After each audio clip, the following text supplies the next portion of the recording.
So it's the start of another year, and I know that means that you are being bombarded with things about goals and resolutions and what you're going to do, and I think those are all great. A big chunk of my business in December and January is helping people plan goals and helping people like set things out for the next year of their life so they can be intentional in what they do.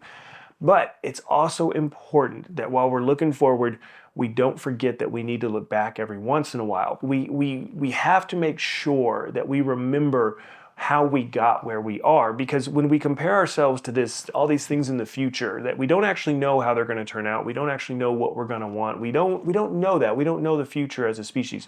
When everything we do is forward facing, it's very easy to lose our anchor point. It's very easy to lose just perspective on how we got where we are. And so today I want us to dive into that a little bit, because I think it's important that we balance that out. I think a great way to put it, Viktor Frankl, and I assume it's Man's Search for Meaning, I don't know, somewhere he said that we should exist in the tension between where we've been and where we're going.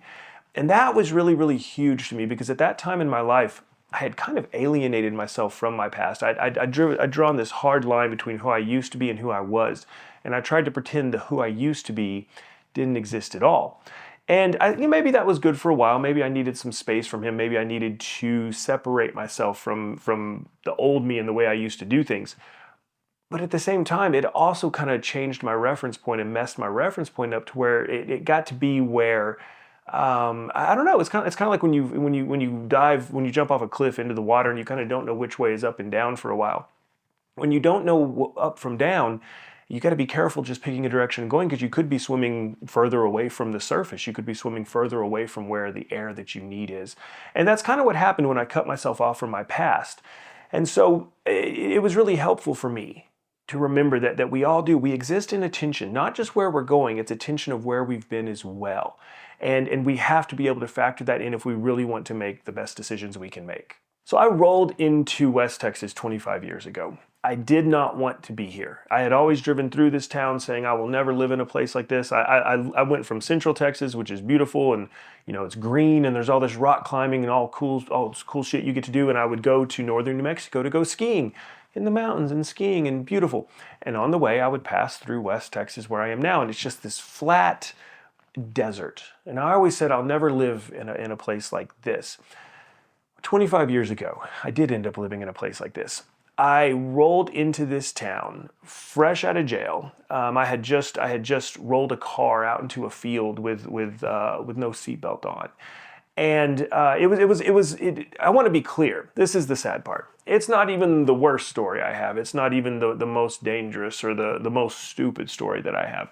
Somebody told me a couple weeks ago. I just told some story offhand, and they asked me if I realized that I have hundreds of stories that for other people would be like that one story they tell at every party. And they weren't meaning it any certain way. I think they kind of meant it as a compliment, but to me, it's just an illustration of how stupid I've been for most of my life that I have so many of those stories. But this story of rolling the car out into the hill was special, or rolling the car out into the field with no seatbelt on was special because it kind of prompted some changes in my life. It forced me into some changes. I don't remember much about that crash. I remember it was like being in a washing machine or a dryer, just tumbling and flipping all over. And the car came to rest on its wheels after all that. And the reason I had no seatbelt on was we were driving out to this farm to where we used to have these parties, and my CDs. That's how old this was. That's how old I am. My CDs fell over by the opposite door, by the passenger side door. So I take my seatbelt off. I reach over to grab them, and next thing I know, I'm just flipping and tumbling. And I know I was unconscious for a while, because by the time this person came, somebody, they had to park their car, walk all the way across this field, or even if they jogged, it would have taken them a second. And to me, it all happened just instantly. But I still remember to this day, coming to and looking over, and there's it's blinding light coming in through the door, and I see the silhouette of this woman, and I'm confused. I'm thinking oh my God, am I dying? What is going on? And I hear this voice say, it says, "Oh, honey, are you on drugs?" And I didn't know exactly, like I said, I was disoriented. I didn't know what to say. So I said, probably. And she said, "Well, if you are, you need to get rid of them because the cops are on the way." And I was heavily intoxicated. I was probably near blackout with the number of pills I'd been eating and the how much I drank, and that's just how I lived. It was incredibly irresponsible. I cringe looking back now at my behavior. I have this deep sense of like guilt and gratitude for how many things I survived. But I tell you all of this not because I like sharing stories about my life. I don't. I don't like talking about my life. I have found that it is a useful tool to share with people. But as far as like putting these stories out there, I don't like it. It's uncomfortable for me. But I went from that wreck. They threw me in jail for 7 or 8 days. I don't really remember being in there because I was so concussed, I think. And I got out, and I had a wife at home who we'd just been married because she was pregnant, and I get back and she's gone, which, shocking because I was such a catch at the time. And my life was really a mess. I remember walking back into that empty house after being in jail and I'd already kind of known that the kid that was on his way had gotten screwed as far as who he got as a dad.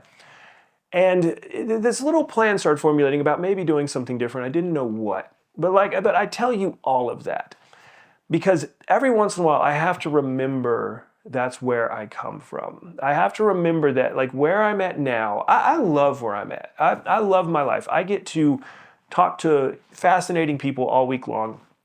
The only reason I really exist is to help people solve problems. I like solving problems. I'm always trying to improve things and wondering how could this be better? What do we need to change to make this work the way it needs to work?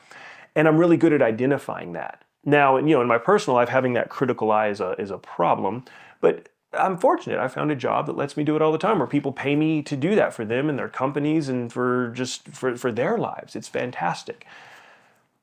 But even like with that, like especially with this like different like group of people that I've started working with over the last few years, like I work with people who are way ahead of me financially, who are doing these just big old things. They have companies, and I can get this thing in my head that says like, well, gosh, you're a loser. You're not doing as well as you should be. I read books. I read books nonstop. I'm reading a book by Ben Hardy and Dan Sullivan right now. I read all these books from other coaches, and my brain will say to me, gosh, you're not successful at all. Look at what they're doing. They have 3 books out and they have all these clients. I want to be clear. I love the level of success I have is exactly where it needs to be. I don't really have space or capacity to do more than I'm doing. I'm not dissatisfied with any client I have. But that's the way the human mind works. The human mind works when you're only looking forward. It will always find the things you're not doing. It will find the things you don't have. It's called the hedonic treadmill is what I've heard it called. And it keeps us alive. Like back in the day, a long time ago when survival was important and survival mattered, any human who got comfortable with what they had would not exist for very long. They would die soon. If they got complacent about their safety, they'd get eaten or killed. If they got complacent about their food, they would starve to death pretty quick. If they got complacent about their water source, they would die of thirst. We have this thing wired inside of us that's always going to make us look forward for the next thing, the next thing, the next thing. Because once you have something, it's no longer survival, it's no longer a survival problem, and your brain's going to forget it pretty quickly. This is why we have a negativity bias that causes us to notice all the things that go wrong in the world. We have to, as people who are not struggling with survival, as people who are not struggling to stay alive every single day, we have to reorient our mind every once in a while to just how good we have it or just how far we've come. And this is especially important this time of year because we see so much about resolutions and goals and looking forward, and it's real easy to look back on the last year and see the places that we didn't meet our goals or where we failed or where things didn't go the way we wanted them to, especially in 2025 from what I hear. Everybody I've talked to has said that 2025 is a hard year. It is in those moments that if we don't find a way to anchor ourselves in where we've been, anchor ourselves in the process and the gains that we've made and in the things that we've accomplished, we can get really down on ourselves. And so I do that from time to time. I think about, 30 years ago, it's probably around the first time I went to rehab. 25 years ago, I rolled a car out into a field and, wound up in Lubbock, Texas. 20 years ago, I was just trying to get into school and I was trying to, get my bachelor's and figure all that out. It's changed so radically, in the last 10 years. 10 years ago, I thought that I was a therapist and that was the end all be all. This was what I was going to do with my life. And I look on that now and I think like, oh my gosh, thank goodness that's not where I stopped. but I have to remind myself of the gains along the way, of the things I've accomplished. And I also have to remind myself of the skill sets and the processes and the different things I have in place now, so that when something does go wrong, it's not such a big deal. You cannot do this by always looking forward. When you're always looking forward, if you're only able to look forward, you're unable to see the ground you've covered, and all you're going to see is like what's out in front of you, and you're never going to arrive. That's an easy way to really start hating yourself and criticizing yourself and beating yourself up. So it's good to look back. Now, sometimes life has been hard. If I had done this exercise when I was 21, it would have been pretty brutal, because it would have just been kind of like a downward trend because of the decisions I made and how I lived. But even in those times, we accomplish a lot. Bare minimum, I learned to walk, I got potty trained, I went to school, I learned how to communicate with other people, I learned how to read, I learned how to write, I learned how to do a lot of things. And those are all skills that ended up helping me down the line. We take it for granted, but if you never learn to walk, it would make working and all sorts of things a lot harder. If you never learn to engage with other people, it would make everything harder. We've all learned these things. You've done amazing, cool shit in your life. It might not seem like it if you're comparing yourself to some influencer or some famous person who, by the way, only show you a tiny little part of their lives. You see this little bitty portion. They are so full of shit. They're just like people. That's the thing I'm learning from working with these super successful people. They may have a lot of money and they may have a big company and they may be well respected, but they're still humans. They still do human things, and they still need help with human problems, and they still have all the human struggles. And in fact, they have a little more pressure on them, because when they fall off, they take a lot of people with them. So just know that the people you're comparing yourself to are also just humans. When you can look back and compare yourself to a past self and say, what have I accomplished in between? It really radically reorients yourself, and it makes it where the future is not the only thing that matters. When I can get too future focused, I can get very dissatisfied with what I have.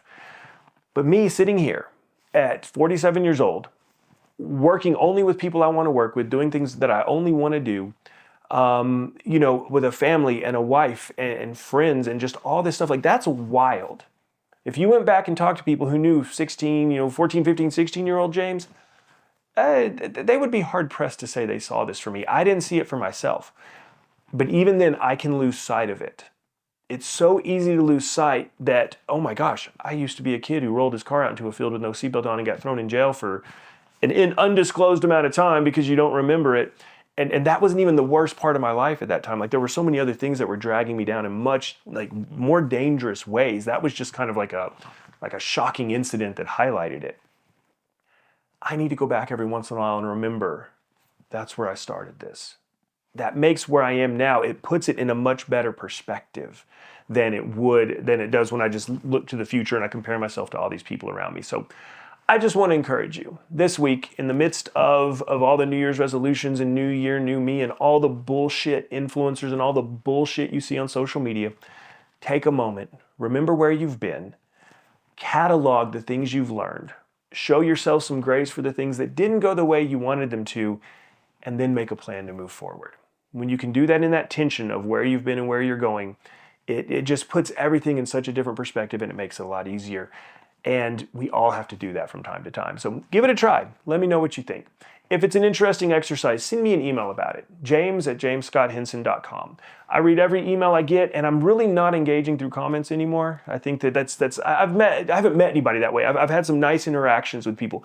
I've had a couple decent discussions in the comments, but that's just such a low investment way of doing things. That I have not yet had a real relationship emerge from shit in the comments. So if something interests you, if there's something you'd like to talk about further, send me an email. That's the easiest way to do it, and I read every email I get. It's just james@jamesscotthenson.com. Take a moment this week, remember where you've been, look at where you are, catalog all the wins, show yourself a lot of grace, and then just get ready to do a bunch of cool shit in 2026.